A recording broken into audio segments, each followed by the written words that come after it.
Hello one and all. Now it's uncommon, I think this might actually be the first time that I have introduced how I paint things like this by sitting in front of the camera. I did want to take the opportunity though to kind of run you through a little about what I had in mind today. If you do want to skip ahead, just get straight to the painting. The time strips down the bottom, you'll be able to do that, but stick around for a second because I think it'll help make things a little clearer. Now, when I ended up starting this channel, I've said before, it was all quite by accident. And what happened was people kept asking questions and wanting to see more painting techniques and, yeah, simple stuff, which, well, I concentrate on simple. That's how I like to paint, to get models on the table. And I said that I would always be doing how I paint things as long as I was having fun. Now, at the start of this week, I had a week's worth of videos all planned out, stuff that I was going to do, 4 videos back to back. And I got about 10, 15 minutes into recording the first of those, and I couldn't do it. I couldn't manage it. It wasn't fun. And I sat back and I thought about this for a little while. I don't want to stop doing what I'm doing here. Don't worry, that's not what this is announcing. But it had reached a stage where I think I'd burned myself out a little by the fact, 3 or 4 videos a week, just, full painting stuff is not something that I can do. So I figured what I need is a break. And instead of just disappearing without mention all of a sudden, what I'd do instead would be to have some fun with it. Because I want to do a couple more videos for November in particular. I've got some cool stuff in mind, and those 4 that I had planned out, you are going to see this month, so don't worry. But today and Friday, well, in a couple of days' time, whatever day it happens to be for you, depending on your time zone, what I'm going to do is just paint something for me. And yeah, today I wanted to do something which I've had sitting on my painting sort of to-do pile for a while. And I hope you'll find it interesting. I hope you find it cool. It is something which is a little out there, and you've probably seen the thumbnail already. So it's not much of a break, because I am still here and still painting and what have you, but I thought it was time to take a step back, make this fun again. It's how I paint things, and I'm the dude here who has been, trying new stuff and getting into new things as a result, but I want to just have some fun. So let's jump into it. So once my clowny face disappears from the screen, normal service will resume. So hello at last to a very special How I Paint Things. Now this fella here is Marshal Wilhelm from the Makers Cult, and they do STLs for home 3D printing, and this fella here, he's come off of an Elegoo Mars 2 Pro, which I always love the name, that's such a mouthful to get through. Now, this fella here, I've decided to paint inspired by a Bavarian officer of the Napoleonic period, which is not what one would ordinarily do with these guys. I tend to see people basically using them as deathcore stand-ins, but I like the idea of them being a little more unusual. And I figure what better place to go that step beyond with a uniform than with a Marshal, the fella at the top. He doesn't have to be wearing the same uniform as everybody else. So all of the paints will be listed in the description below. Let's get started. So once this fella's been printed, cured and cleaned up, this is what you'll have. Now I've gone ahead and primed him with a spray of Seer, but before I get started, with miniatures that look as though they have a lot of detail, it can pay to spend just a couple of minutes beforehand looking through and thinking about what steps you're actually going to need to do. So, for example, this fella, I know that I'm going to keep his trousers white. So I'm quite happy with the Seer to stay as it is. I'm not going to do anything to that until it comes to highlighting. But his jacket here, this is the kicker, because I noticed he's got this overcoat thing, and it's not a cape, it is actually part of his jacket. You can see the big collar here. But if I spin him around and we look into the side of his neck here, you'll see the coat, the collar rather, of his actual uniform coat here sticking out the top. So this coat itself is going to have to be a different color entirely to the uniform jacket. Not a problem, but that's what I mean when I say about take a second to plan through your color scheme. Because I like to paint up, so start from the lowest color closest to essentially the body of the miniature and paint outwards because it tends to be a little less messy. What I'm going to start with is going to be his uniform jacket. So I'm starting here with a VALLEJO paint. This is Azure, and this is quite close to Calgar blue if you want to stick to Citadel stuff. What I'm going to do is just a quick coat of this on his jacket, so down the front here, and I'm going to be a little more tidy than I normally would. When I come to the front, there is a little bit of trim here that I do want to paint, maybe yellow? I'm not sure, but the trim I'm just going to avoid. Otherwise, this will cover very nicely, and you'll see it's a nice light blue. So I'm going to finish this off, and when it comes up around his collar here, don't worry too much if you hit his mask or his greatcoat, I guess it would be. And wasn't that a nice blue? I just really love that color. I'm going to turn now to his jacket, the overcoat, and for this I'm using medium grey from VALLEJO. Now these big woolen outer coats, these would ordinarily have been a very light grey, a light beige, or even a blue. In this case, medium grey is actually not grey. It does dry a little less beige on the miniature, but you'll see as it goes on, it's more of a soft woolen sort of colour. And this is going to suit us just fine. Now, rather than repeat myself endlessly, I will just point out this once. If you do need to give it a second coat, you can come back and do that. And I probably will on these larger, flat areas. But otherwise, you'll see this goes on beautifully. Grey Seer is a lovely colour for our base coats. And yeah, let's come back and have a look at what this looks like once his coat is base coat. Once we've got the base coats on. Now, a word from the wise, don't make the same mistake that I did and spill either Blood Angel's Red or Flesh Terror's Red on your hands. You will spend a good 5 minutes looking for where you've cut yourself. It is pretty spooky stuff. What I'm going to move on to is some Iron Hand steel, and we're going to paint in some of the metalwork here. I'm going to try and avoid this sash he's got across his chest, and I'm going to probably need to come back and forth in a couple of spots to tidy this up later, but for now let's content ourselves with putting down the base coats. So his breastplate is going to be the first place. I'm going to do this little part of his mask at the front, and don't forget the respirator case thing he's got on the back here. Now, as well as some of the major areas of detail, I've also tidied up around the edges of his lenses, but that's still going to look pretty messy until we actually paint his helmet in. I've also done one or two little silver details like buttons and similar. Others I'm going to have to come back and do later, but I've just turned to anywhere which is going to be easy to reach now and touch that in with that Iron Hand steel. Now I'm finally going to go back to some Grey Seer from the pot, and I'm going to tidy up some areas that I either want to be that really light grey, or some areas that I'm actually going to touch in with some contrast later. So this sash thingy across his chest, all this sort of carry on, I'm going to tidy this up with some Grey Seer now. Now, to play it safe, I did also give his trousers a quick coat of Grey Seer just to make sure that they were going to be nice and flat. Now I'm going to go back to Blood Angel's Red, and I'm going to apply this to just a couple of the areas of braiding. And I tend to find, I thought these were kind of a gimmicky little thing at first, but the medium glaze brush actually works really well for this. Now once that's had a chance to dry, we're going to do the same thing with some Iyanden yellow and paint in this sash across his chest. Now while that's drying, we can go to some flat yellow from VALLEJO. Now this is very similar to Aerial Yellow, but slightly less saturated, which is ideal for what I've got in mind coming later. So I'm going to apply this to his epaulets, and you'll see it goes on fairly well over our Grey Seer, but is definitely going to need a second coat. And I'm also going to carefully, well, I'm going to need a sharper point on my brush for that. I'm going to paint in the, what do you call it? The trim here at the front of his jacket. Now, right now, that's going to look obscenely bright, but we've got plenty more work to do to it.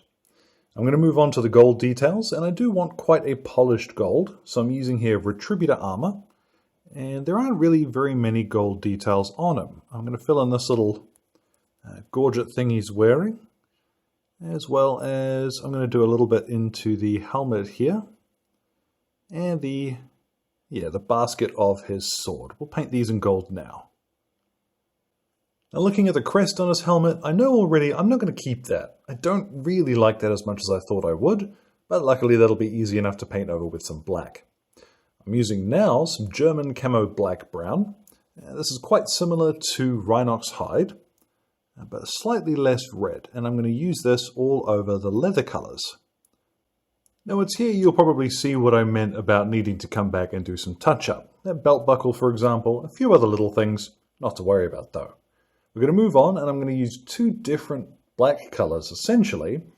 All the hard black areas, like boots and, sorry, not boots, his helmet, and his scabbard, I'm going to paint with just black. This is a VALLEJO black here. And this one I love the coverage on. It is just astonishingly good. And this is going to require swapping between a couple of different brushes here, because up on his helmet, we're going to want quite a lot of control when we come near his mask. But for the top section here, we can just splatter this on. And for any soft areas of black, I'm using German grey. Now this is very close to Corvus black, again, if you want to stick to Citadel. I like using this because it dries very dark, like almost black.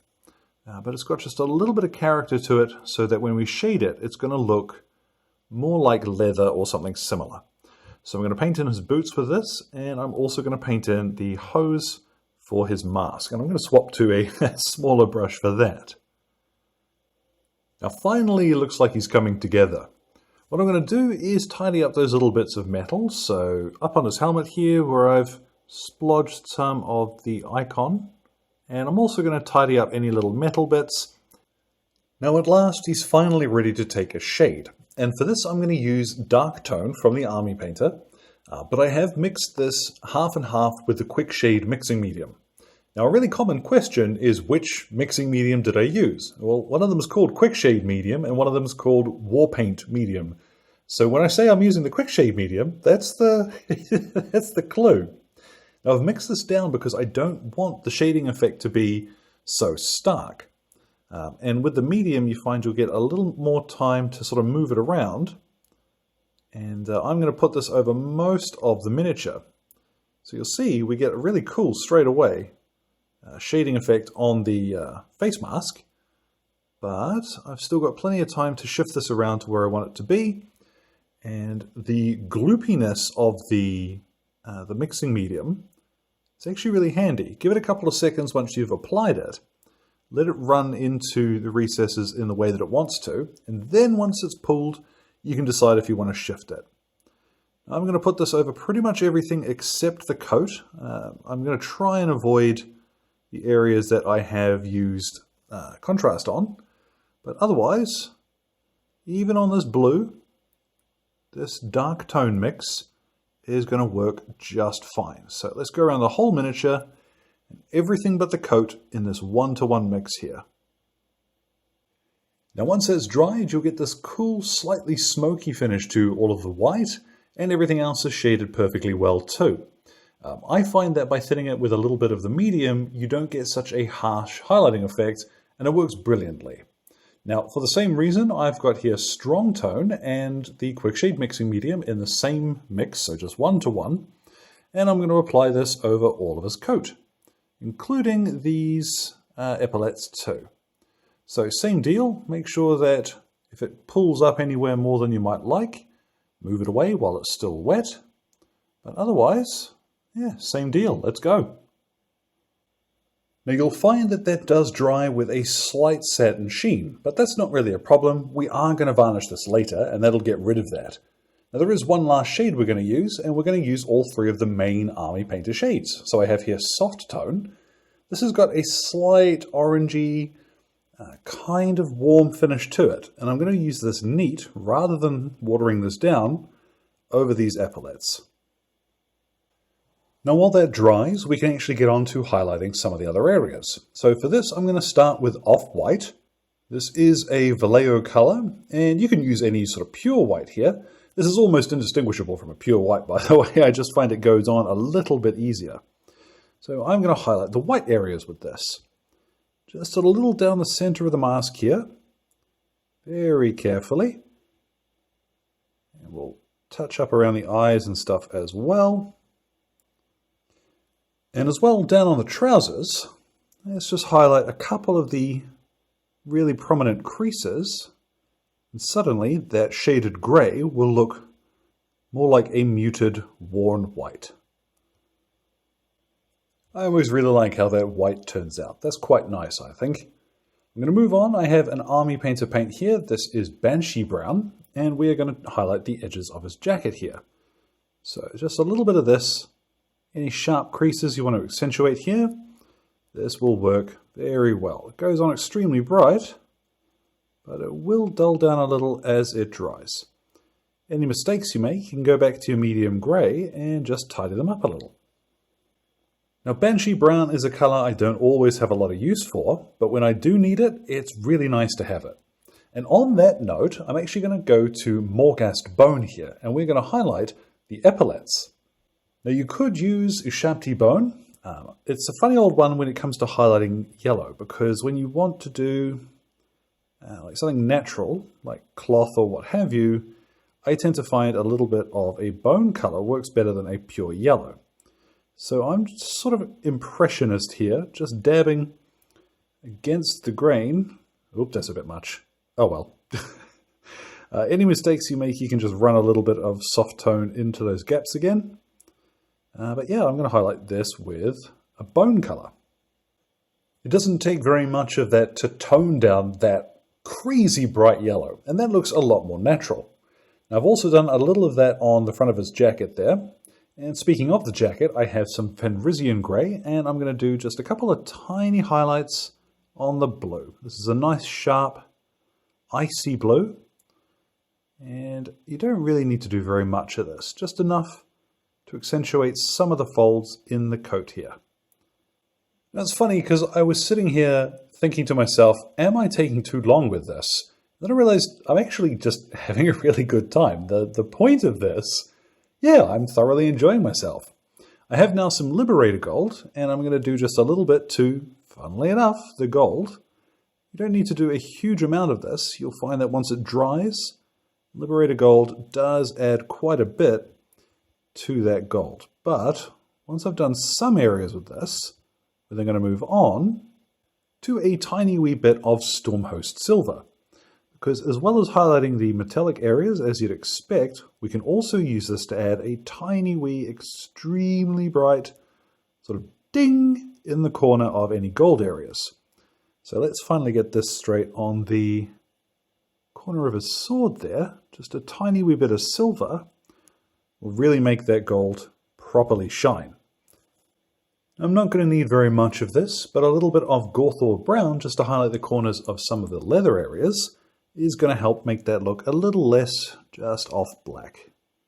So just a wee bit of this, and you can also follow some of the creases if you want to make those stand out a little. And this is always easier without the camera there. There we go.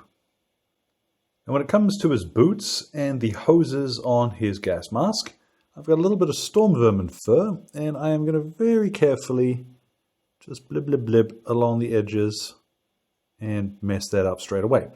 A little bit of German grey again will fix that. But just towards the edges here will be plenty. And then just a little bit of Dawnstone, and that's going to paint all the hard black areas. So I've got way too much on my brush there. And just a tiny wee bit of this along any hard edges that we want to accentuate. So I'm not going to do much of this on the helmet. Now, another of the colours you won't use particularly often, but it's always nice to have. I have some Ungor flesh, and I'm going to very carefully highlight the sash on the front of his chest with this. And then I'll realise that isn't quite as light as I would like. So I've got a little Ushabti bone, and I'm going to highlight just a tiny bit more towards the centre here. And then a tiny bit of Fire Dragon Bright to do the same thing to the red. I'm going to make sure I haven't got too much on my brush there, because that'll be the first spot where I go absolutely sideways. Now that's the last detail I think I'm going to paint. I could highlight his medals, I could do all sorts more, but I'm quite satisfied with that. I'm happy with how he's going to look. So what I'm going to do is go take him outside, hit him with a matte varnish, and we'll get rid of that satin shine, and I'll pop a base on him as well. Yeah, like I said, I've had a great time. Let's go ahead and finish him off. So there at last, our Napoleonic-inspired Marshal Wilhelm from the Maker's Cult, what a mouthful, is complete. And I've really enjoyed having the opportunity to just do something unusual. And if you have sat through all of that and you enjoy the end result, thank you very much. Now, some of these techniques will, of course, be transferable to other miniatures. So whether you are going to end up with one of these that you want to paint exactly the same way for whatever reason, or you just want to see some cool ways of painting braid and epaulets and stuff like that, hopefully something here was interesting to you. It really does feel nice to have done something that was just for me. He serves no particular purpose except to look cool in the cabinet, and while I could have spent a lot more time, I would really be interested to see what a more talented painter than me would get up to with this fella. So I did just realize I could actually get a slightly better angle on this fella, so there we have it. Thank you very much to Exit 23 Games for the light and sound equipment, as well as all of the patrons who are keeping me ticking in paints and glue, including my producers, Alan Nuttall, Kyrie Crawford, Trainboy, Fred, and Jimmy. Your support lets me do stuff like this, and I am really grateful. I don't think it always comes across that way. I worry that I don't sound sincere sometimes when I'm saying thank you, so thank you, and I hope it comes across right. Any questions or anything, feel free, drop them in the old comments box below. My Twitter and Instagram are both linked there too. So thank you very much for your time, one and all, and you all enjoy the rest of your day. Go paint something fun.